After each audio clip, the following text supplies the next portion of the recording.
Welcome back to the Sound for More channel, and welcome back to another tutorial and demonstration.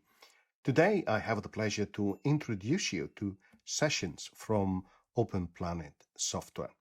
Before I continue, I would like to remind my viewers to subscribe, as it helps with growing the channel. Thank you very much. Additionally, if you would like to support what I do, please do check the instruction contained in each video description. Thank you again. So what is Sessions? Well, just recently landed at the time of recording this video, of course, and it's a plugin host which gives you the ability to actually have all your AUv3 effects, MIDI, audio, etc., all inside one single host. I suppose the typical application to compare it to is to AUM, of course. But let's go through a little bit of an introduction and see what it can do, what it looks like. As you can see, quite a nice interface. It looks really, really good. You can see here in the center of the screen, it says drag an instrument, an effect, or a pitch from the library to get started. Okay, and if you click here on this icon, you have then a new window which shows you categorized by, of course, the developers or organization, different plugins or instrument, as that is what is selected here. You can also have the same for effects and, of course, patches, which I'll come back to, which is really cool actually as effect. And just to give you a bit of sense, you can search something. For example, you can say, I search for ISIM, and there it is. We have ISIM. If I click on it, also you can mark it as a favorite, because then you can search by favorite like so. Of course, you can click cancel, you can remove the favorite, and you go back to the initial view. You can expand the view, and you can collapse all the views through this icon. So it's really, really cool. Now, let's go back to ISIM again. As an example, it doesn't have to be ISIM. You can click, drag, and you see it shows the that plus green symbol, and drop. Now, as you do that, and let's close this window now, you can see that ISIM has been loaded as an AUv3 instance, and you can already play straight away.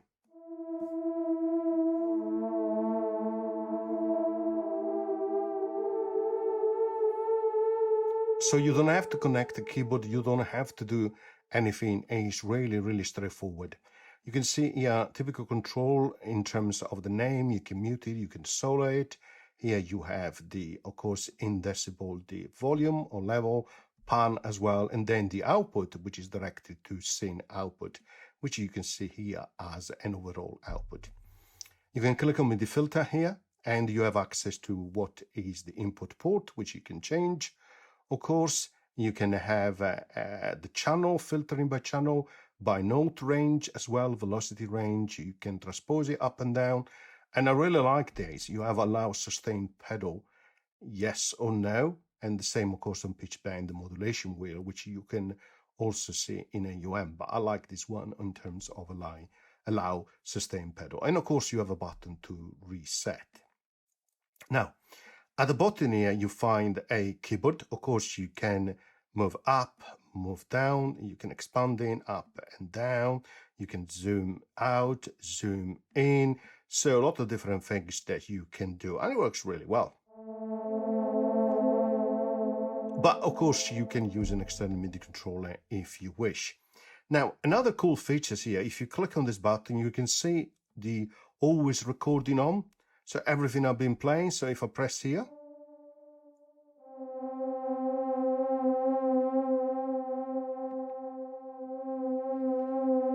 it's playing what is being recorded. You have this ability to have always recording on, which I think is a really clever feature. Again, you can here have the output volume overall. You can click play to resume. You can continue recording here, and then of course sharing possibility. Then if you click on this icon here, you have macro controls, you have big knobs here, and you really have some mapped control against what can be exposed from ISIM as parameters. And indeed, you have it here as well. You know, you can see all the parameters, which tells you also the value, and you can change them, of course, through the dial up and down, of course.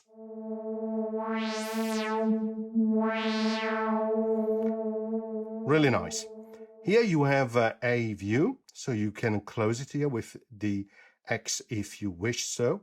You can click here and say show plugin, and it will show you to you again.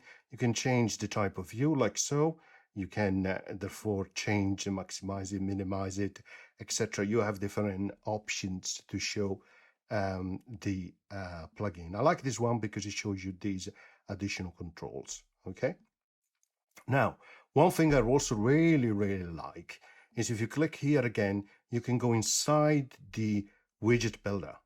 And this is where you start to configure how the widget builder looks like. So for example, you can change this theme here and then click apply, and there it is, right, with this nice orange color. Really great, something that you cannot do easily in AUM. But even more than that, on widget builder you can drag, for example, a control like that and add it in, and then click here and decide which parameter you want to actually change, which again is really nice. So master tune, apply. Okay, and you don't see it here at the moment, but let me close this, and there it is.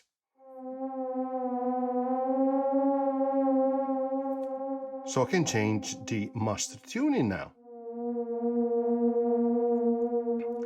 That is really a cool feature.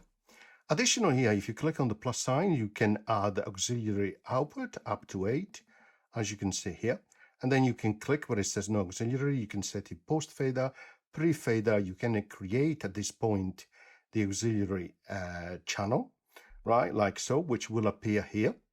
Or you can click in here again, delete that send. It's like a bus, right? And then you can mute it further from here. You can change, direct it to different output, right? You can change the level here and the pan as well. Now, if you click on the three dot, you can rename it, you can delete it, or you can save the patch to a library, which is really great as well. Now, if I go back here to where it says auxiliary 1, I can delete that send, it disappear there as well, which of course it brings you back to not having that auxiliary output, and here you can further delete it as well. Okay, so that is a really cool features, right, in this section where you can have auxiliary and output channels. So you can set, as I said, up to 8, and then you can set them here like so, and you create. You can see you can scroll down, you can see the default scene output is at the bottom, right?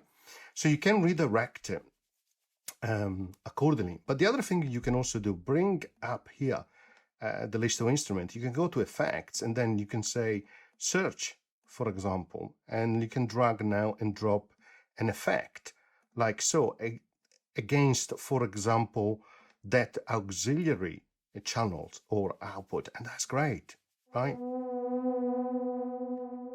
And then of course you can set different I don't know, if you were to go up here and you were to create another auxiliary channel, a second one like so, there it is, and then you could, for example, choose a different effect like a delay, and you add that there against that auxiliary output or channel, right?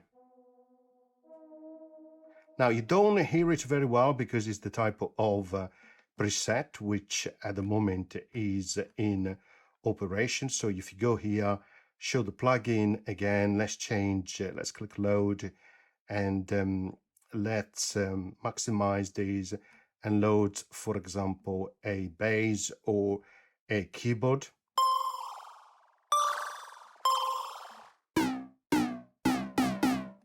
Like so. And then, of course, you can decide what to do. So you need to increase the level. Of course, that is important that you do. So here, like so. So now you hear the output going out through the auxiliary channel number 1, for which you apply the reverb effect. Now you can still change the volume here as well. So you can scroll down, do that for auxiliary output number 2. And now you hear the delay, which is applied only to that auxiliary channel number 2. So you can create some very interesting, sophisticated configuration, right? And that is for your scene, right? And this is your first scene. You have up to 12, and you can go here, for example, and create a new one. You can go back here, click on the symbol, change the color, and change the icon as well. So that I love that really, really very much. If you click in here on the 3 dot, you can also say save it to patch library. And now if we go here to this window, you can see under patches we have icing. And this is very cool, because then what we can do, we can go inside another scene. You can click, drag and drop that patch there, and it will load that patch which has been saved. In this case, it was icing. So you can therefore create different configurations, save them as patch, and then call them back, which I think is really great, right? Of course, this is a session. You can create a new one, like so. You can open them. You can open recent ones, save them, revert also to a saved previous file. You can also show you where it is in the file system of your device. Here you have the ability to have a metronome on or off. You click here on the tempo. You can set the clock to be driven by Ableton Link, external MIDI clock, for example. You can set the tempo here, the time signature, which is really cool with a lot of different subdivision. And then you can decide the metronome volume as well. If you click on the plus sign here, you have the ability to create a new channel, which can be a software instrument, an audio input, and auxiliary as well. Right, so audio input, there it is, and click create. And there it is. Now we have an input, which takes, of course, the signal from the input which is selected, and of course, the standard scene output. Similarly, we can click on the plus sign, create a software instrument. Here you can select the software instrument, which are your AUv3. And then, of course, yeah, just apply it, really. So let's go to J6 like so and click create, right? And there it is. It has loaded up. And you can create a multiple scene, and you can move also between different scenes. So let's click on the plus sign here, software instrument, select the instrument. Again, for simplicity, the same ISM will do. Now we can play.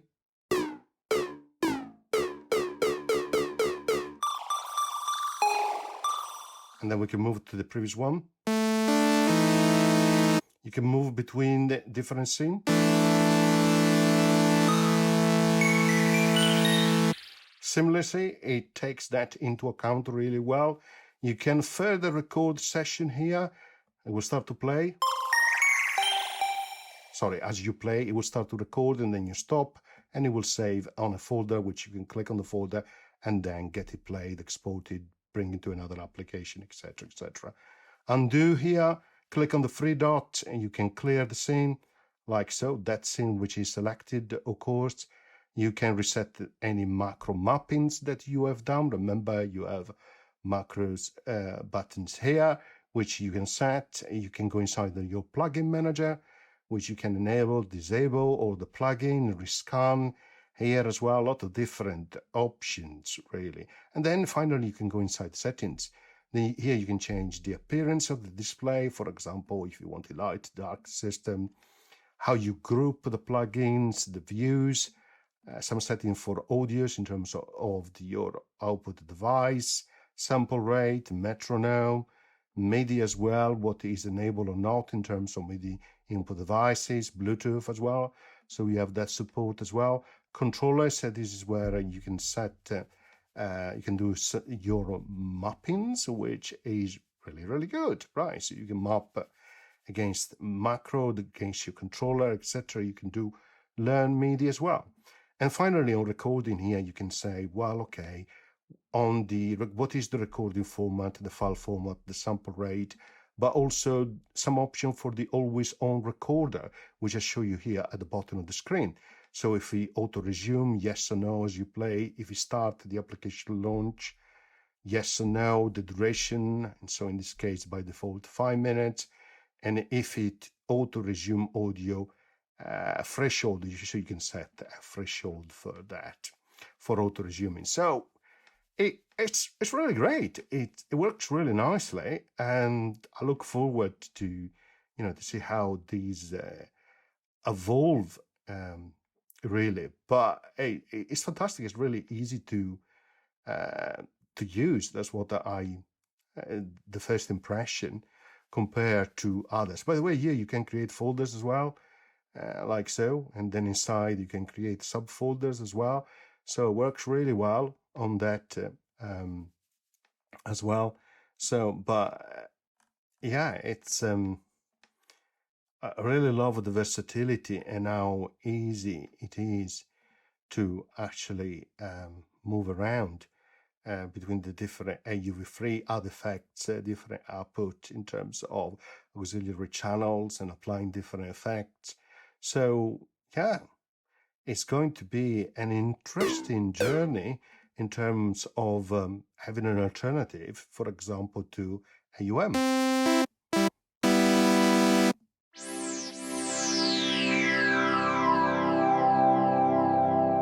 And again, here, macro, and you can see some of them already mapped, which is great. You can click on the macro, you can say learn, and then of course you are going to learn a particular macro, so that a particular control against that macro. When you finish, you click okay, right, and this is mapped to oscillator tuning.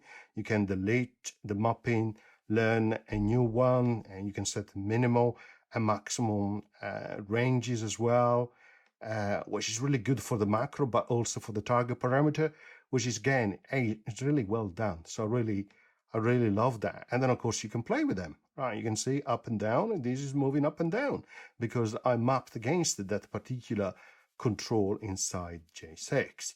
So yeah, I definitely recommend it. It works really nicely and it's really stable. In terms of stability, of course, depends on AUv3 application, of course, but the app itself session looks really good. So have a go, try it. It's good plugin host. I hope you enjoyed the tutorial, and as always, see you next time. Bye.